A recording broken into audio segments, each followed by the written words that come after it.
लोगोफोर दिनै जोबोद दुखुनांथाव आंनि थाखाय आरोना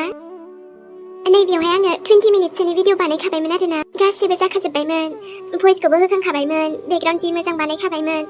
गासिबो स्टोरिखौनो बानायखाजोब्बायमोन आरोना ओमफ्राय दाना मा जाखो सानसेमानि बानायबाय थाबाय आङो ओमफ्राय दाना जेब्ला सेभ खालामनांगौ जायो जाला आंनिया आरो बेल' नङा फनखौनो आं फुरा दानजोबनांसिगोन आरोना गासिबो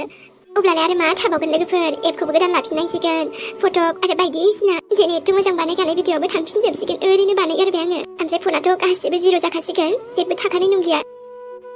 माने उरिजोबखाबाय आरोना गासिबो हे साला मोनसेल' भिडिअ'आ सेभ जाबाबो जागौमोन लायो नाथाय नङा मोनसेबो जाला बेखौनो खिन्थानो फैदोंमोन आं लोगोफोर ओमफ्राय दाथ' आरो माला बानायफिननो हागोन आं मिन्थिला दे आरो बेथ' एथ'बां ट्राइ खालामबाय आङो गैया जाया आम सरि दे लोगोफोर दिनै भिडिअ लाबोनो हाथ'नाय नंला आङो दिनैनि दिना मोजां नङालै आंनि थाखाय आं बिराद लस मोनखाबायलै एथ' बुरजा बानायखानायानो मा जाबावगोन माने आंनि 20 मिनिटसोनि भिडिअ'आ सानसे बानायनायानो एसेबो जायासै आरो दे होमबा ना लोगोफोर मा गाबनोसो ओंखारखाबायलै आङो